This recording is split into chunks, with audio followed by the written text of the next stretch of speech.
Yo, what is up, Bears fans? Welcome back to another episode of the Bear Down Podcast, where we talk everything Bears every day of the week. I am your host, Chris Malpe, and today I am joined with my co-hosts, Parth Shaw and Jaylen McClinton. How's it going, guys? It's pretty good. And we are joined with an incredibly special guest, one of many guests to come soon in the future. From NFL Network, welcome to the show, Adam Rank. Adam, how are you doing? What's going on, guys? Thank you very much for coming on the show today. A one-person applause break. I thought that was pretty special. I appreciate that. But No. It's too late now. So, today with Adam, we're going to be talking some Bears. He is the fantasy football analyst for NFL Network, so we're going to be talking some fantasy as well. But I think there's no better spot to start off than this right here. Adam, we've each got some questions for you, but be honest with me. Have you ever gotten more hate for anything than predicting the 49ers to be 3-13 in 2019? No, that was it. That's the apex. That is the one that lived in infamy. Because if they would have finished 9-7 and not been dominant, like people have been like, yeah, whatever. But they were so good that it came off really bad. And so, thankfully, I got out in front of that early, and I recognized the mistake. Sometimes the thing is, and a lot of people go out there and you're asked to make predictions, and it was June, and you're looking at it, and you're like, I don't know, man. Like, their quarterback was coming off torn ACL. I know that Bosa's brother was really good for the Chargers, but you're like, we don't know. They had no interceptions at the cornerback position. Richard Sherman, like, he did not look good. Like, there were a lot of questions, and you were in a division where Seattle's excellent. The Rams were coming off a Super Bowl appearance. I thought that once they got on the road of losing, that things would spiral out of control. Obviously, that was wrong. I owned it. And then, but I went on the 49ers flagship station every week. I did every podcast and YouTube channel that you could do. And I think we're all friends now. I think I'm friends with the 49er fans. Titan fans, we might still have a little bit of a disagreement, but 49er fans, we're good. Awesome.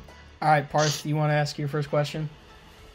For sure. So, did you also predict the Titans to go 3-13? Was that?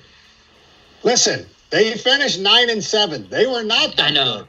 That was the thing. Yeah. And this is what's amazing about fans and everything like that. And listen, I would be upset when people pick against my team, because 2 years ago, I said the Bears were going to make the playoffs, and everybody thought I was a fool.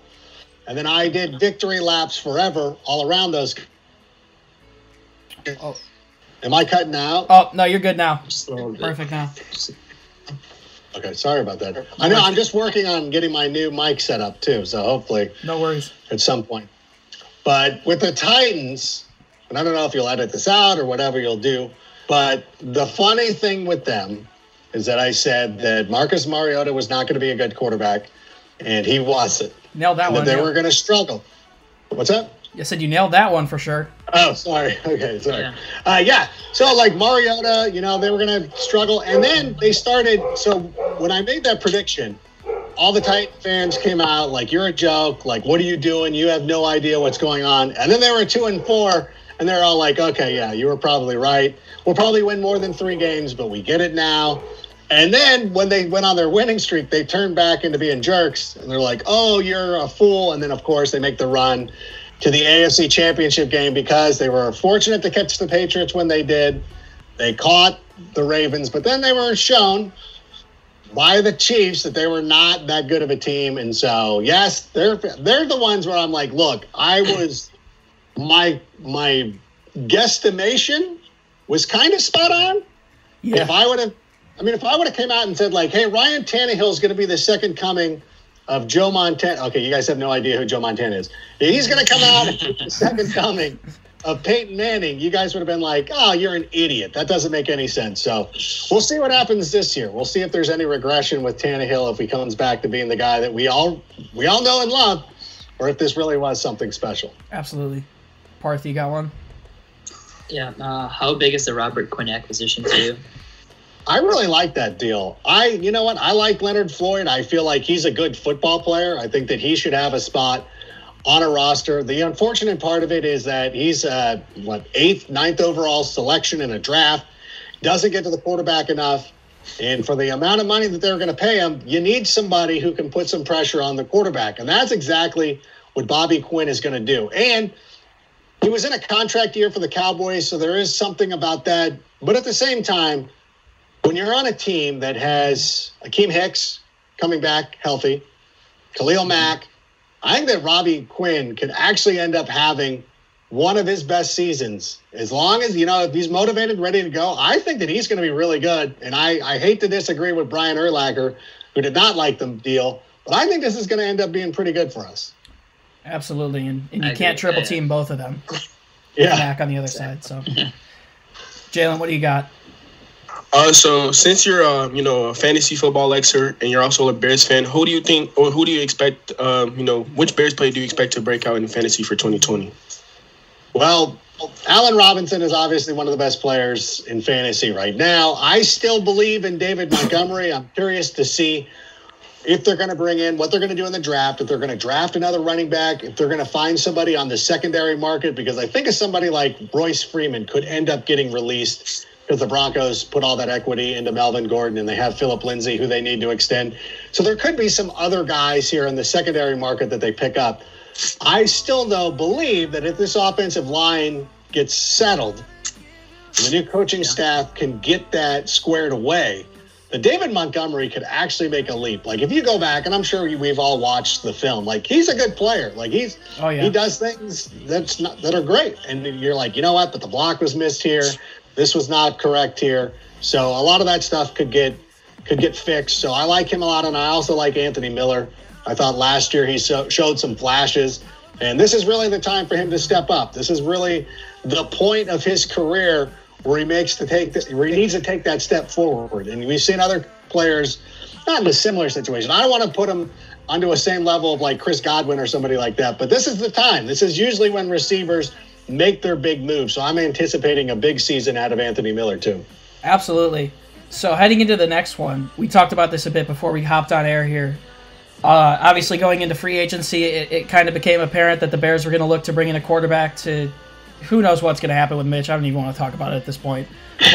But we're going to bring in a quarterback through free agency or through trade. Teddy Bridgewater was there with contract negotiations for a while. Andy Dalton was a name that kept popping up. Derek Carr was another possibility.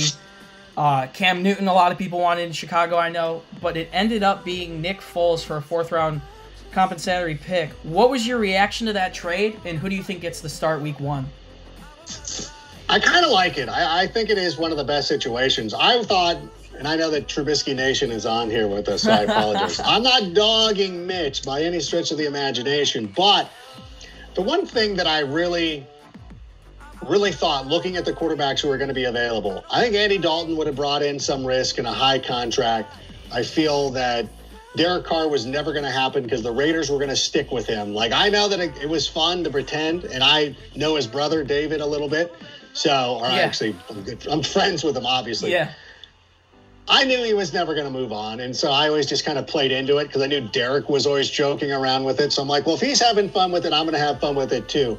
The one quarterback that always stood out to me is somebody that could be the backup to Mitch or brought into a position to eventually win the starting job would be Nick Foles, because what we ultimately want is for the Bears to win games. And there are two great possible outcomes that could happen here with this acquisition. Number one, iron sharpens iron, as Kyle Long has said. And Mitch steps up to the plate. Mitch really improves his game. Mitch goes out there and keeps Nick Foles on the bench by playing so well. The Bears win a bunch of games. We all go home happy. Secondly, Mitch doesn't make that next step. He doesn't play well, has to be replaced by Nick Foles. Nick Foles does what he does, makes teams better, goes out there, leads the Bears to a bunch of wins. We all go home happy again. So I think that given this circumstance, I think this is the perfect guy to bring in. And make no mistake, like, Nick Foles is not coming in being like, hey, man, I'm totally cool being the backup. Like, he's a super nice guy. You listen to his press conferences, you spend any time with him. He's a delightful human being, but he's also a competitor.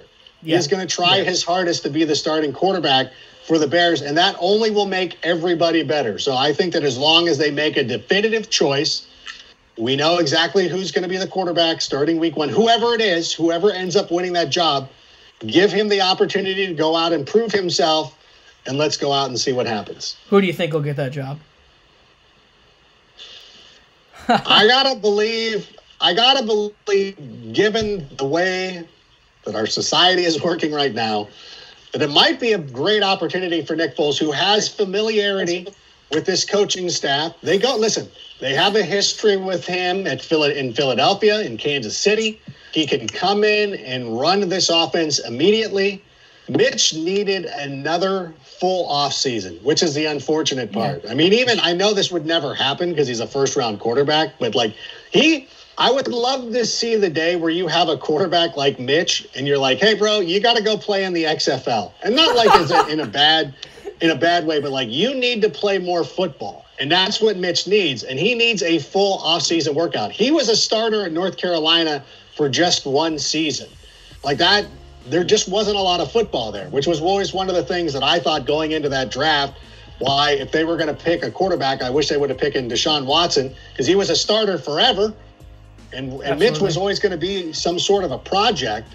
And Mitch still is. And I'm not saying that Mitch is not going to be a good NFL quarterback. To me, Mitch is going to have a career for at least 15 years, because worst case scenario for him is that he becomes a backup somewhere. And if he was, and I don't mean this in a disrespectful way, but if he wants to be a backup, he can hang around forever. Look at Matt Moore. Matt Moore has been around forever. Look at Chase. You can have a pretty nice career. Case Keenum. You can have a pretty nice career.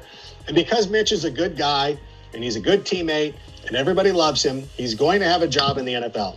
Will he have the Bears starting job in week 1? I don't think so. I actually do believe it's going to end up being Nick Foles, and I'm cool with that. Listen, you can still be a Bears fan, and you can still love Mitch and still want him to succeed, but realize that there might be somebody who's a little bit better. Trubisky Nation, I just wanted to make sure you heard that. I have no problem with that. It's more Jaylen. I think Jaylen's more of the Trubisky guy. I just want to win games at the end of the day. Whatever it takes for the Bears to get back to the Super Bowl, whoever the quarterback is, I do not care. I just want to win. Parth, you got another question? Yeah, I do. Let me pull it up real quick. Predictions for the Bears 2020 season, record-wise. It's a little early, but let's hear it. You want to get me in trouble again? Doing record predictions? I should say 3-13 so that I could blow in my face. But I know everybody would be mad at me, so I wouldn't want to do that. But I honestly believe, when you look at last season, I know it's weird because last season seemed so awful, but they were 8-8, and they didn't lose. They didn't lose to the Vikings, didn't lose to the Lions, and you hold on to the lead against the Raiders. You get in the proper field goal position for Eddie P against the Chargers. That's a 10-6 team. Yeah. Mistakes were made. And I'm not making, listen, they weren't a great team, but they were very close to being in the playoffs. And Hakeem Hicks was out for a majority of the season. Now you got guys coming back, guys that are going to be a little bit more healthy. You got the offensive line situation. I love Kyle Long. He is a delightful human being. I feel like after getting to meet him when he was down at NFL Network, he would not hesitate to say that we're friends now. We're not best friends. Well, maybe Matt Forte and I are best friends. No, but I think that he went out there, he tried, and I thought it was admirable that he was out there. He showed how much he cared about the Bears by trying to be on the field when it was apparent that his body was starting to break down, and he knows that. And I think that now that we have that situation settled, we know who's going to play where on the offensive line, excluding who gets drafted or anything like that. I think we have a lot of things settled. And I think that when you look at some of the moves that were made during the offseason, and I know you can look at the Jimmy Graham thing. I didn't necessarily agree with that contract. I thought that was a lot of money to go to him. But at the same time, Jimmy Graham, still strangely catches a lot of passes, still strangely catches a lot of touchdowns. And I know the Packer fans were making their jokes. It's bro, at some point, the Packer fans need to realize the whole thing about man, we can never find a tight end. Hey, maybe it's the guy who's throwing the ball to the tight end. You haven't had your best tight end during the Aaron Rodgers era was Jermichael Finley. and you brought in a bunch of studs who could never quite pan out. Like, Absolutely. maybe, this is weird, maybe your quarterback just doesn't throw the ball to him enough. That's why it's not working out for you. Okay. Yeah. So I kind of now, and listen, as a fan, I've probably talked myself into this now because it's like he's on the team now. Like, it's inevitable. Yeah. I hope that Jimmy Graham wants to stick it to the Packers so bad that even if he sucks, if he has 6 total touchdowns in 2 games against the Packers, I'm like, that was worth it. Like, that's worth any amount of money. Yeah. I'll pay for it. I'm like, because honestly, like, there is something to be said about that. And I'm tired of it being the other way around. Like, it sucks to watch Chris Conte have success Oh, God. against the Bucs. Like, we know he sucks, but he had his best game against us, and he got to run his mouth. And you're like, this is the absolute worst. Yeah. So that's what I'm hoping for with Jimmy Graham. I remember that game. Wow. Yeah. All right, so you think we win the division then? Oh, yeah. I was trying to talk my way out of doing You got a bit too into the Packers, but I get it. double-digit wins for this team. Mm-hmm. The Packers are going to regress. They were not a 13-3 team. Like, They weren't. it's cute. It's cute that they thought they were good. And it was, honestly, when I was watching them in the divisional round against the Seahawks, I'm like, can you guys, you'll probably end up winning this game. Can you just lose? Because you're going to get the S kicked out of you so mightily in San Francisco. I don't even, like Rodgers, number one, doesn't like to go to the Bay Area because his family lives there. But number two, he did not want to see San Francisco. He did not want to see the San Francisco 49ers. Just let the Seahawks play that game. So I think that they were exposed. They're not that's not a good football team. I don't think that Matt LaFleur has any answers. And to me, it's not going to shock me if they have a season similar to what the Bears went through last year. Finish somewhere around 8-8. The Vikings are trading away Stephon Diggs, getting rid of some of their other good players. And at the same time, the Detroit Lions are always going to be I don't know. I got to see some evidence that Matt Patricia knows what he's doing. Because outside of Bill O'Brien, and even that's shaky, we haven't seen one of these. We haven't seen the Patriots coaching tree bearing a lot of fruit. No. So I think 10 wins is a pretty reasonable expectation. I would even say 11. But I want to see the way the schedule breaks out. I want to see the way the draft goes and some other things before I put it in concrete. But you can, fine. Get me down for 11. Clown the internet. I don't care. It's fine. I'm used to it. There it is. 11-5 from Added Rank. All right, Jaylen, you got one more question? Yeah. So right before we started the podcast, you told us you were born in Schaumburg, which is in the Chicago area, but you spent majority of your time in California. So my question is, how did you become a Bears fan? Well, the interesting thing is, for a long time, Los Angeles did not have professional football outside of the Avengers, outside of the XFL's Extreme. So my whole family is from Chicago. Although my 2 older sisters, because my dad was a Navy guy, they were born in California, but he moved around all the spots. I got the tail end when they went back to Chicago. So we were there for about 4 to 5 years. And when my dad got out of the Navy, he's like, he grew up in Sterling, Illinois, which, if anybody knows where that is, it's actually, I believe, closer to Des Moines than it is to Chicago. Yeah. My mom is from Oswego. Okay. So a bunch of my family lives in Sandwich. Cool. And so we're still entrenched in the Chicagoland area. But when we moved out here, my dad was a big Bears fan. My mom, big Bears fan. So it's one of those things.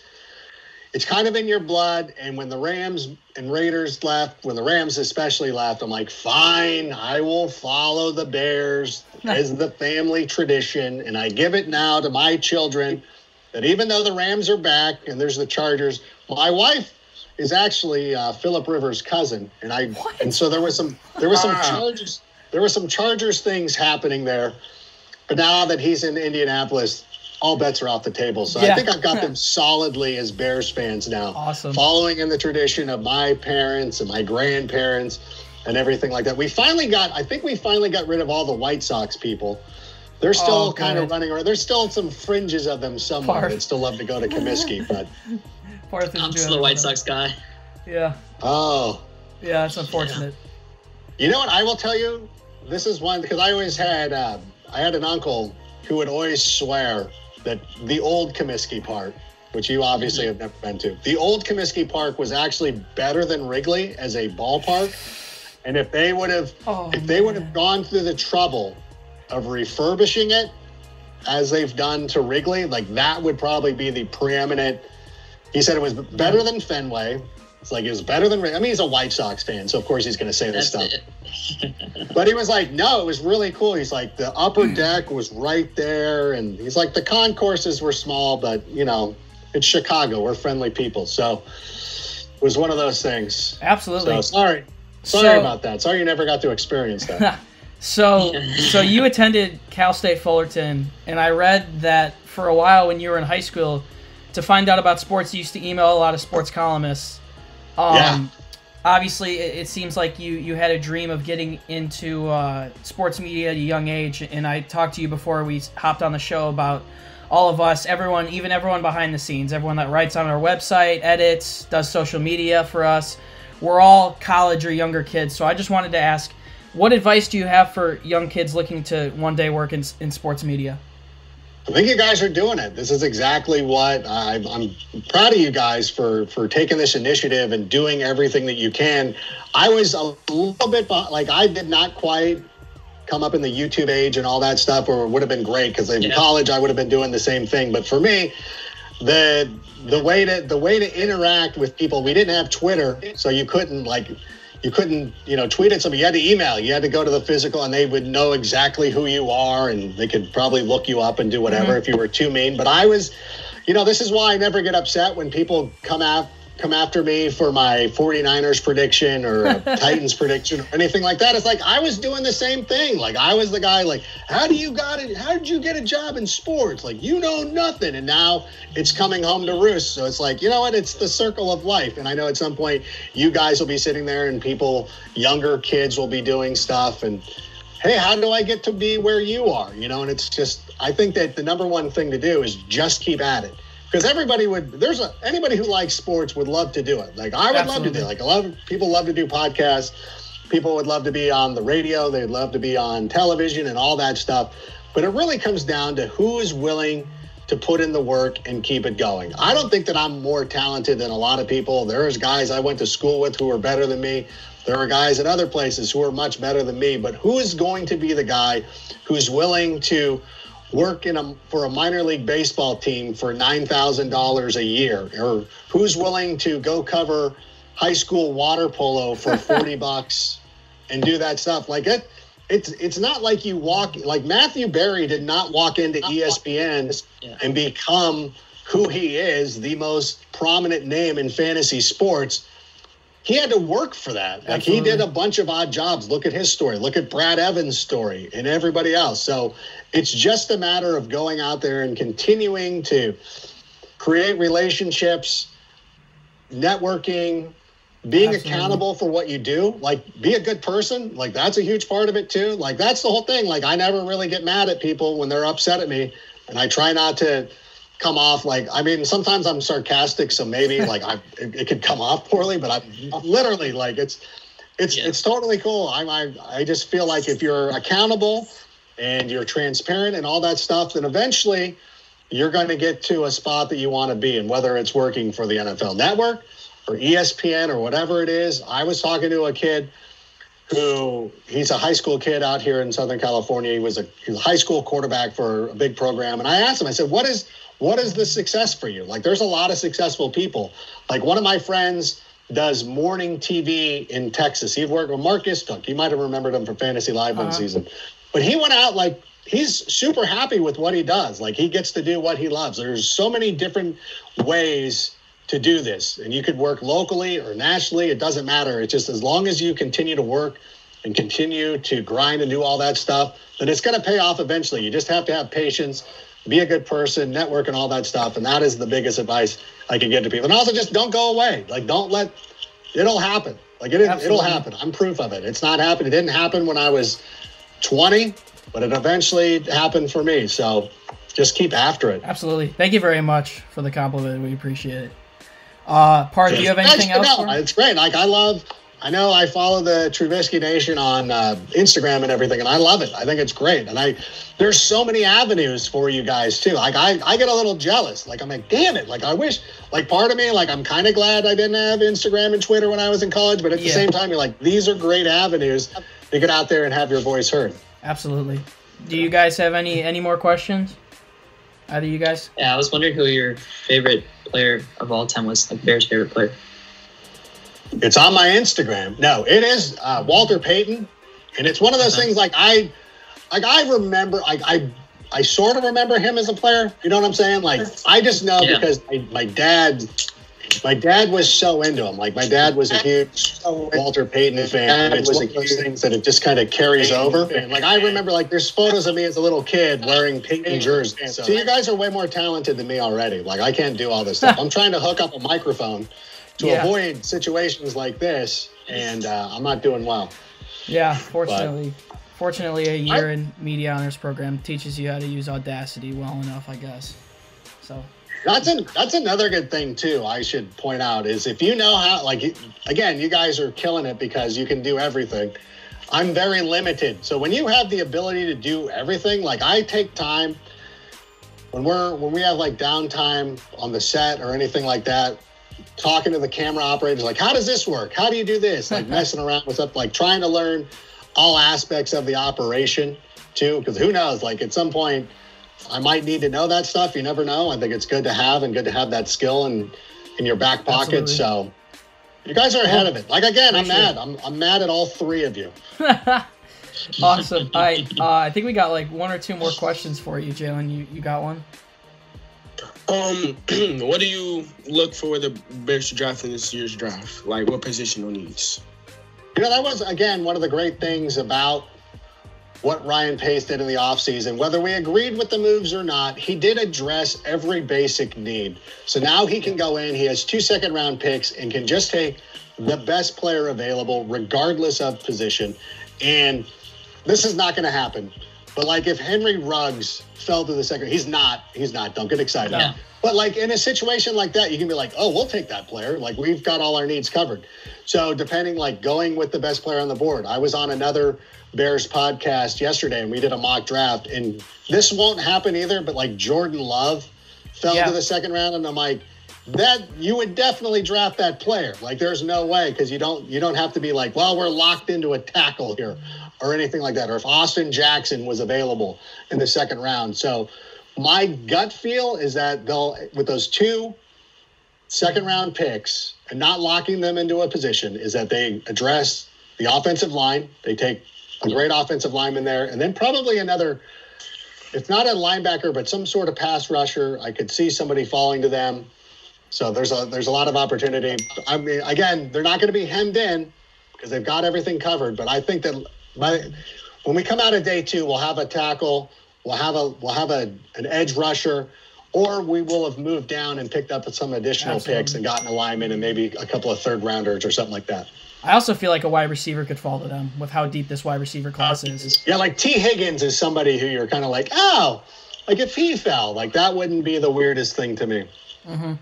Absolutely. So I think we got 1 or 2 more questions for you. You already kind of mentioned this one earlier, but we saw a couple weeks ago that you worked alongside Kyle Long. So how's he doing in retirement, and how is that?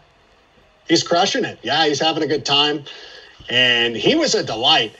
And we follow each other on Twitter, and one time he DM'd me. I'm sorry, I know this is a sick humble brag, but he DM'd me on Twitter, and he was like, hey, he's like, my fiance has never watched any of the Star Wars movies. What's the proper order?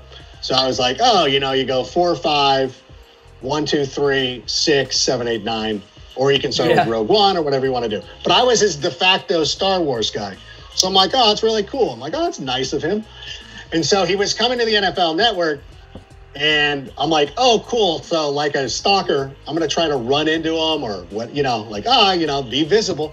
But I was in the office, I was in the studio doing some stuff, and I was literally in our locker room. But by the way, which is the weirdest thing in the world, I should say. LaDainian Tomlinson, his locker's next, which makes no sense. One of the best running backs of all time, and then scrub fantasy guy next to him. Kyle Long walked into the locker room and knew who I was, and that was the weirdest thing in my life. All right. Our editor's gonna have some work to do, but no worries. I don't know. Kyle Long's a delight, and I hope that the NFL Network picks him up because it'd be awesome to have him around all the time. Absolutely. That would be awesome. Yeah. And Chase is doing his thing too. I know Chase has a podcast, and obviously he's in Detroit now, but he obviously, I think, is someone who wants to do that one day. Jaylen, I think you have one more question. Yeah, so we saw you about 10 or 11, if we're wrong. Please correct us. When the Bears won the Super Bowl back in 1985, do you have any memories from watching that, and anything that you cherish from that winning that Super Bowl, especially since it's our only one? Yeah, I do remember how happy my dad was and how thrilled he was, and I remember you're a little kid, so you're into sports, but you're like, your friends want to do something goofy, and it's Southern California, so everybody still wants to be outside. But I just remember thinking, like, no, I really need to be, like, I got to make sure I'm with my dad watching this, because I remember the run, and he wasn't a big show emotional guy. He wasn't a big yelling at the TV guy. He loved the Bears. He was really into it. It would affect his mood and everything like that. But when they won, like, he was so thrilled. Like, I couldn't even, I never thought that I would see that side of my father and how much it meant to him, because he just had loved it so much. He grew up not necessarily being able to afford to go to Bears games, but he would get tickets to Chicago Cardinal games. And the only ones he would go to is the Bears, and he would go there and root for the Bears. So his only experience with that was rooting for the Bears in Comiskey Park and all that stuff. So it was so exciting for him. So I wish it would have been more meaningful for me. I wish I could. I mean, it was having that experience with my father. And at some point, I hope to experience that with my two children, that we can have that kind of thing. And because it is one of those things that ties us all together. And so my children will have relationships with my parents because of the Bears and things like that. So it was awesome. It was a great time, and I want to see one as I'm an older adult. Maybe have the possibility to actually go, but if not, just to see it happen again. I think Chicago wants it to happen. I think that the party that we had for the Cubs World Series will be blown away by a Bears Super Bowl parade. Wow. It's a football town. Yep. Awesome. Sure. All right, I've got one more for you, and I promise this is the last one. Obviously, Jay Cutler was trending on Twitter a couple days ago after David Prince got that one fired up. You put on Instagram that you miss Jay the most, if you were being honest. Why is that, of any Bears player in history, Jay Cutler? I love Matt Forte, and I love Kyle and Urlacher and Lance Briggs and everybody and all that stuff. But I love Jay as a player. I thought that he was always underrated. I always felt like he was unfairly criticized for things. I really do believe that Mike Marks pretty much almost ruined his career. And it's funny because I don't know if David Carr always wants to just tell me what I want to hear, but I'm like, but he knows, but David knows as well as anybody, you sometimes have to get into the right position to succeed. And if we would have had a different offensive coordinator, somebody that would have been able to, utilize Greg Olsen and not trade him away and really got the most out of Jay Cutler. And I think that Shanahan probably got rid of him too quickly as well.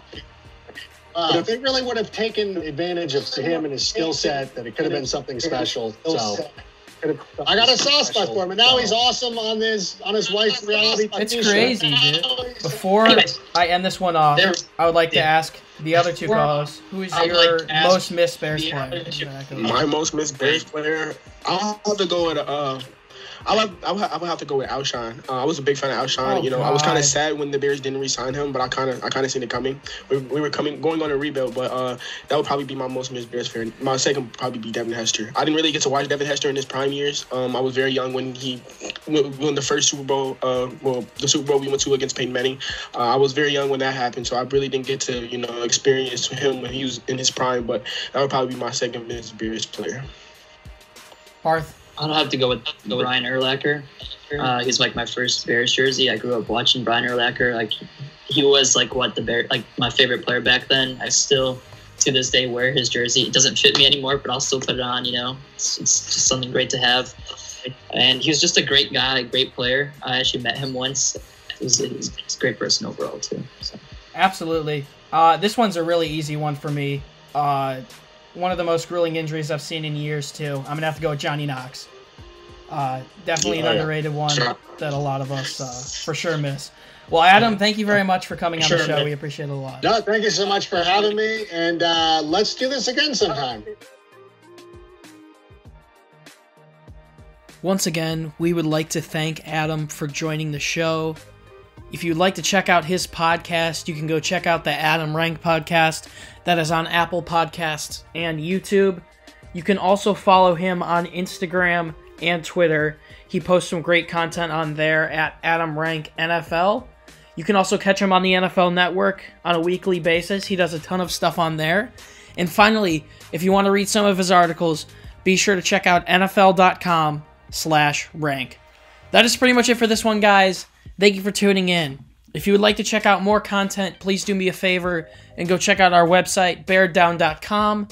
And if you did like this podcast, we are going to have many more special guests in the future. Do me a favor and smash a like on this and subscribe. You can find all of our social media down in the description, and you can follow the podcast on Instagram and Twitter at Bear Down. Thank you guys for tuning in once again, and always be sure to bear down Chicago. Peace.